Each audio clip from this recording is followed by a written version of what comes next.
जैसा कि बात करें JCC clerk, Varanasi special branch, इस प्रकार के जो 12th लेवल पे जेसीसी के द्वारा एग्जाम कंडक्ट करवाए जाते हैं, इसके सिलेबस की रिगार्डिंग यदि हम लोग बात करें, पेपर 2 खोटा का सिलेबस, इसके अंतर्गत जो गद्य भाग है, तो इसमें हम लोगों को 4 बुक कह ले या फिर टॉपिक भी आप कह सकते हैं, 4 टॉपिक्स हम लोगों को पढ़ने हैं, जिसमें कि ऑलरेडी हम लोगों ने इसका पहला बुक खोटा निबंध, जो कि रचना डॉक्टर बी एन औतार के द्वारा की गई, उसको हम लोग कवर अप कर चुके हैं। और आज के इस सेशन में गद्य भाग का ही दूसरा टॉपिक बोले या फिर बुक बोल सकते हैं, जो कि हम लोग कवर करने वाले हैं, डाह नाटक। सो चलिए सेशन को स्टार्ट करते हैं। और हाँ, यदि आप जो जेसीसी क्लर्क हो गया, वाराणसी हो गया स्पेशल ब्रांच, इसका जो पेपर 2 खोटा का सिलेबस आप लोग अभी तक नहीं देखे हैं, सो लिंक डिस्क्रिप्शन बॉक्स पे है, आप डायरेक्टली वहाँ से विजिट करके इसके सिलेबस को देख सकते हैं कि पेपर 2 खोटा में वाकई में हम लोग को क्या क्या पढ़ने हैं। सो बात करें डाह नाटक की, तो डाह नाटक इसके लेखक हैं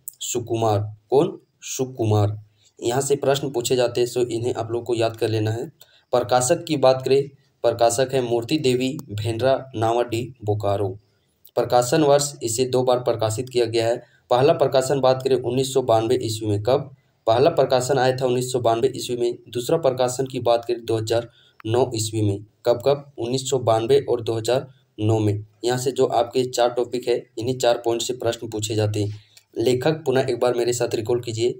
लेखक हैं सुकुमार, प्रकाशक मूर्ति देवी भेंडरा नावाडी बोकारो। प्रकाशन प्रथम बार प्रकाशित किया गया था 1992 ईस्वी में। दूसरा प्रकाशन 2009 ईस्वी में आया था। नाटक के मुख्य पात्र की बात करें, तो नाटक के मुख्य पात्र हैं विवेक, शेखर, विराट, जग्गा, रचना और भावना। कौन कौन से? विवेक, शेखर, विराट, जग्गा, रचना और भावना। बात करें डाह नाटक के अंतर्गत, तो ये जो बुक है, इसके अंतर्गत सिर्फ हम लोग को एक ही चैप्टर पढ़ना है, वह है डाह नाटक। और बात करें इसके कथा वस्तु की, तो इसकी कथा वस्तु से भी प्रश्न पूछे जा सकते हैं, बिकॉज ये जो बुक है, इसके अंदर में सिर्फ एक ही चैप्टर है, डाह नाटक। इसके अलावा जो बुक हम लोग पढ़े हैं, तातल हेमाल हो गया या फिर खोटा निबंध, तो इसमें बहुत सारे चैप्टर का सम्मेलन था, जिस कारण से उसके कथा वस्तु से प्रश्न नहीं पूछे जा सकते। बट यहाँ के इस डाह नाटक की कथा वस्तु से प्रश्न पूछने की जो संभावना है वह बढ़ जाती है, क्योंकि इस बुक के अंतर्गत एक ही चैप्टर है, एक ही टॉपिक है, इसीलिए। तो चलिए हम लोग इसका भी एक बार संक्षिप्त परिचय देख लेते हैं, ताकि जो भी प्रश्न पूछे जा सकते हैं इसकी कथा वस्तु से, उनको हम लोग कर सकें। विवेक और शेखर 2 भाई रहते हैं। बड़े भाई विवेक की शादी हुई है, जिसकी पत्नी का नाम है रचना। दोनों भाइयों में गहरा प्रेम होता है, आपसी तालमेल है, परिवार तरक्की कर रहा है। बहू रचना की प्रेमपूर्ण व्यवहार से परिवार में खुशहाली है। विवेक रेती इंजीनियर्स वर्क्स नामक कारखाने में काम करता है।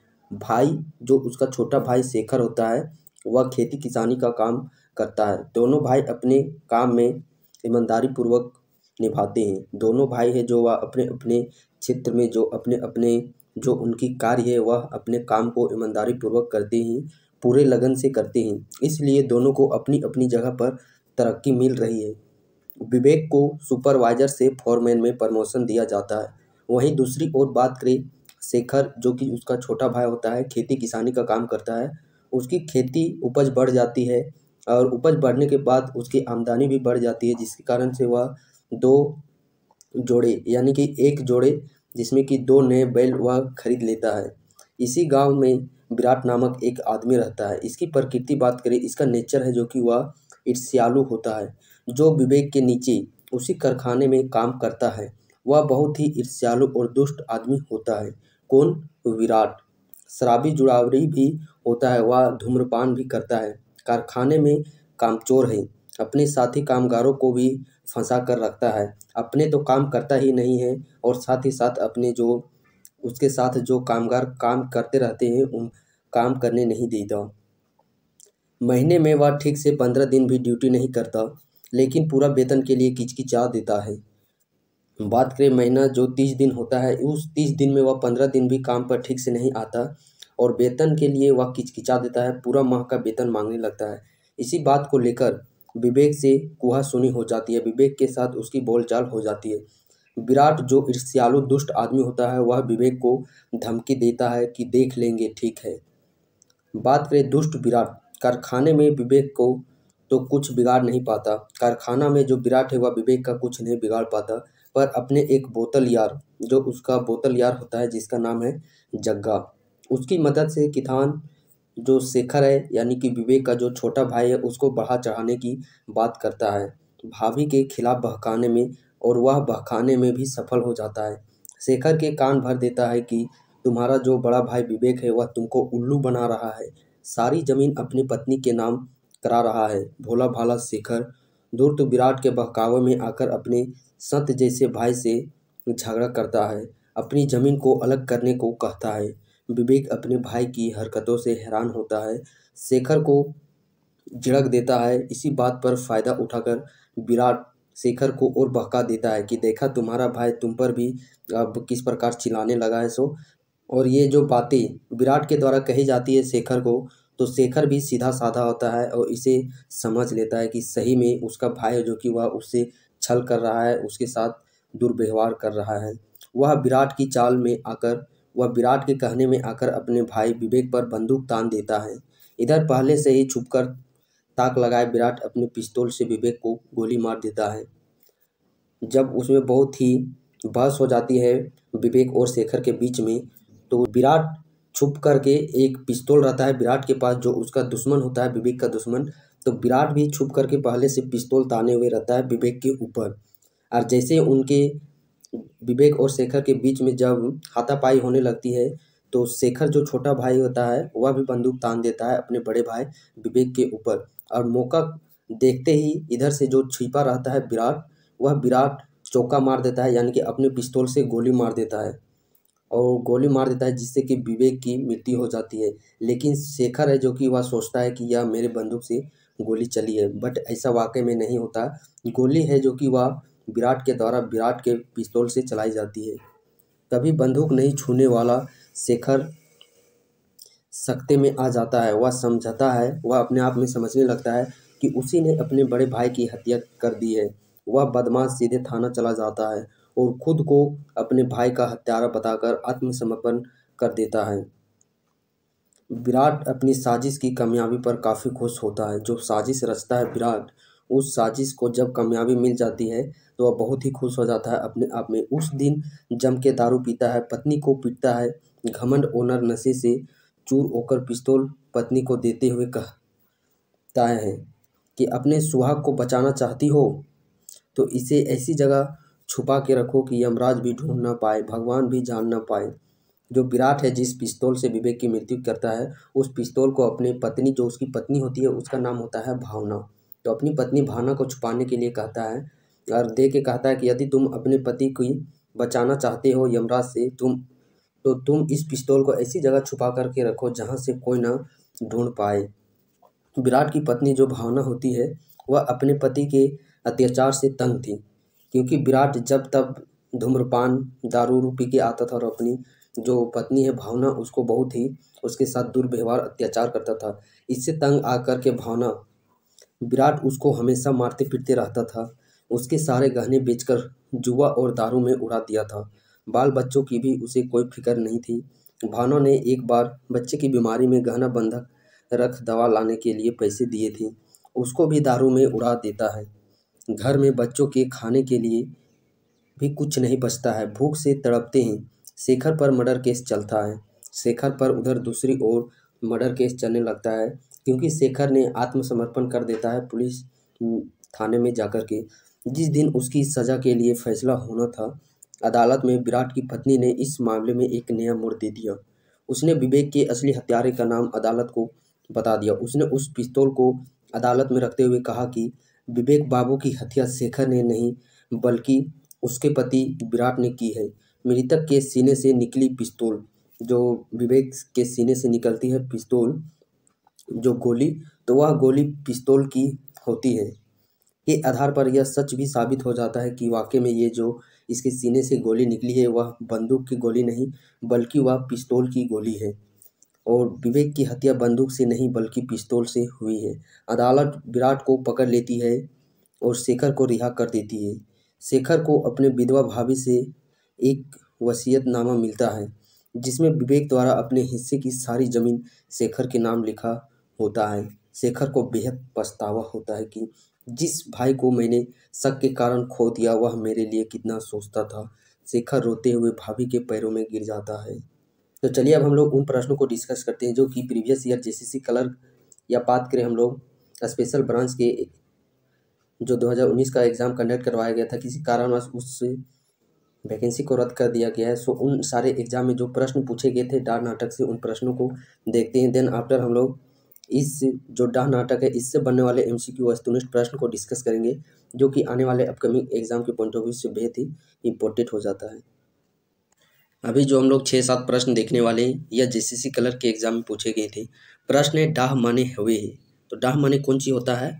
डाह का मतलब होता है ईर्ष्या करे के, जले के। अगला प्रश्न है डाह नाटक के प्रकाशन बछर है। डाह नाटक के कहिया प्रकाशित करल गेल हलै? तो एकर पहिल प्रकाशित बात करिए तो पहला प्रकाशन वर्ष रहे 1992 और दूसरा प्रकाशन भेल रहे 2009 ईस्वी में। अगला प्रश्न है डाह नाटक के नाटककार हत। डाह नाटक के कौन नाटककार लागथिन? तो ऊ लागथिन सुकुमार जी। अगला प्रश्न है डाह नाटक के प्रकाशक हत। एकरा कहाँ के प्रकाशित करल गेल है? तो एकर प्रकाशक के बात करिए तो एकरा प्रकाशक करल गेल है श्रीमती कुंती देवी भेंडरा बोकारो मूर्ति देवी से। अगला प्रश्न है डाह नाटक के मुख्य जनी पात्र के नाम है। तो डाह जे नाटक है एकर मुख्य जनी पात्र के की नाम लागे? ऊ नाम है रचना। अब हम लोग उन प्रश्नों को देखने वाले हैं जो कि जेसीसी स्पेशल ब्रांच 2019 के एग्जाम में पूछे गए थे। प्रश्न पूछा गया था डाह नाटक के रचनाकार कर लेहत। कौन कर लेहत? सुकुमार जी। भावना कौन रचना के जनी पात्र लागे? डाह नाटक के विराट के जैनी लागे। डाह नाटक कर दूसरा प्रकाशन बछल रहे। पहला प्रकाशन भेल रहे 1992 में और दूसरा प्रकाशन बछर है 2009 ईस्वी में। अब हम लोग चैप्टर से बनने वाले वस्तुनिष्ठ प्रश्न को डिस्कस करने वाले हैं। प्रश्न की बात करें डाह नाटक के लेखक क्या लागत? तो डाह नाटक ककर द्वारा लिखल गेल है? सुकुमार जी के द्वारा। डाह नाटक के पहिल प्रकाशन कहिया भेल रहे? 1992 ईस्वी में। डाह नाटक के लेखक सुकुमार जी कहाँ के रहवैया लागत? सुकुमार जी के घर कहाँ है? इनकरा घर है भेंडरा नावडी। डाह नाटक के कई गो नारी पात्र है? तो कई गो नारी पात्र है? 2 गो, रचना और भावना। अगला प्रश्न है डाह नाटक एक नारी पात्र गुलाब की नाम लागे? तो की नाम लागे? रचना और भावना। रचना जे की ककर पत्नी लागे, ककर जनी लागे? विवेक के। और भावना ककर जनी लागे? विराट के। डाह नाटक बोड़ भाई जेकर हत्या हो जा है के की नाम रहे? जेकर हत्या करल जा रहे ओकर कौन सी नाम रहे? ओकर नाम रहे विवेक। अगला प्रश्न है विवेक के भाई के की नाम हके? तो विवेक के छोटका भाई के कौन सी नाम रहे? शेखर। विवेक के हत्या के करो हत? तो विवेक के हत्या जे वो विराट के द्वारा करल जा है। डाह आदमी के कौन बेजाय भाव ऊपर लिखल गेल है? तो कौन ऊपर लिखल गेल है? ई लिखल गेल है डाह ईर्ष्या के ऊपर के कानियर जे आदमी प्रगति करो है तो ओकर जे पड़ोसी है वो है ओकर जे निचला स्तर में काम करेला जे साथी रोए उ ओकर से कानियर जलो है से। डाह के मने की हवे है? तो डाह के मने कौन सी वो है? ईर्ष्या, जलन। डाह के परवाची शब्द हके? जलन, परपरी, ईर्खा या फिर ई सभे। तो एकर परवाची भई जाए ई सभे। अगला प्रश्न है डाही बेगैत समाजिक लेल हेवे है? तो खयानती।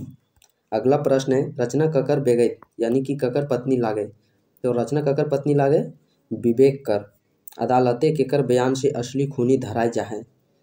कौन जाए के जहिया शेखर के कोर्ट फैसला हवे के रहो ते से दिन कौन जाए के जे रुख बदल दो जे फैसला हवो है ओकर फैसला के रुख बदल जाए ककर अथी से बयान से? तो वो बयान दो है भावना कि विवेक कर असली हत्यारा शेखर नहीं बल्कि हमर जे पति है जे हमर मर्द है विराट वो असलियत लागे। जगह के रहे? जगह के रहे? तो जगह विराट के बोतल पार्टी साथी रहे विराट कर। विराट कर बोतल यार के नाम छाटा। तो बोतल यार कौन रहे? विराट कर। वो रहे जग्गा। डाह नाटक के पहल प्रकाशन के नाम बतावा? इनकर पहल प्रकाशन है मूर्ति देवी। कौन? मूर्ति देवी। कौन कारण से विराट विवेक के दुश्मन भय गेल रहे? का चीज कारण है जे कि विराट और विवेक के बीच में दुश्मनी भेज जाए रहे? तो वो कारण रहे विराट के काम चोरी और नागा करे दावे विवेक ओकरा हाजिरी काटल हले। जैसन कि कहानी में हमने पढ़ लिए कि जे विराट है वो महीना में ठीक से 15 दिन काम करे ना जितलो और जहिया पैसा महीना झोंके के रहले तो पूरा महीना के पैसा मांगे के लिए पूरा किचकिची कर देतलो। इहे लेता रे वो ओकर महीना के पैसा के काट देवले, जेकर से ई कारण उद्योग बीच में दुश्मनी भई जा है। अगला प्रश्न है, डाह नाटक के संबंधी कौन बात सही ना लागे। डाह नाटक दूगो नारी पात्र है, ई सही है। डाह नाटक एगो सामाजिक नाटक लागे, ई भी सही है। डाह नाटक के खलनायक शेखर लागे, तो ई गलत है। बल्कि डाह नाटक के खलनायक कौन लागे, विराट और जग्गा। भावना के बयान से असली खूनी पकड़ा जाए, ये भी सही कथन है। अगला प्रश्न है, दादा बरत तो हमीन हीरा मोती नियर पायल ही इकिन के आगू ट्रैक्टर फेल ईटा केकर कथन लागे। तो ई कथन ककर द्वारा कहल गेल है, शेखर के द्वारा। डाह नाटक के भूमिका के लिखले है, एकर भूमिका के लागत, एकर भूमिका लिखले हथिन एके झा। डाह नाटक के आयल फैक्ट्री के नाम की लागे, तो जे फैक्ट्रिया में विवेक और ओकर जे नीचे काम करोले जे ईर्ष्यालु दुष्ट आदमी हले उ विराट, और विराट के दोस्त हले जग्गा। ई तीनों कौन फैक्ट्री में काम करोलत, रेती इंजीनियर वर्क्स में। सुकुमार के पूरा नाम बतावा, तो सुकुमार के पूरा नाम काची लगे, सुरेश कुमार विश्वकर्मा। अगला प्रश्न है, सुकुमार नाटककार के अलावे आर कौन रूपे कोठा जग पे चर्चित हत। कौन रूपे चर्चित हत, गायक के रूपे। अगला प्रश्न है, डाह नाटक एक आदर्श भाई रूपे ककरा देखल गेल है। ककरा देखल गेल है, विवेक के। सुकुमार कोठा के छाड़ा आन कौन मसाक रचना करो हत, हिंदी। सुकुमार जी हिंदी में कौन कौन नाटक लिखल हत, हरिश्चंद्र, तारामती, ज्वाला दहेज की, सिकंदर अंजाम या फिर ई सब है, तो ई सब है। अगला प्रश्न है, सुकुमार जी के कौन कौन सम्मान ना मिलल हैं, तो कौन कौन सम्मान एकरा नखन मिलल, पद्मश्री। एकर अलावा सभी सम्मान एकरा मिलल है, कोठा रत्न अखड़ा सम्मान भी, झारखंड सरकार कला सम्मान भी, उमा फिल्म पानोरी स्मृति सम्मान भी। अगला प्रश्न है, प्रथम देबूलाल गोस्वामी कला सम्मान ककरा और कहिया देले गेल रहे। सुकुमार के कहिया 2017 ईस्वी में। सुकुमार जी खोठक अलावे हिंदी में कौन कौन रचना करल हत। अगला प्रश्न है, सुकुमार जी खोठक अलावे हिंदी में कौन कौन रचना करल हत, हरिश्चंद्र, तारामती, लालचंद चरित्रमानस, ज्वाला दहेज की, या फिर ऑप्शन नंबर डी ई सभे। तो इस सभे कर रचना कर लेथिन कौन, सुकुमार जी।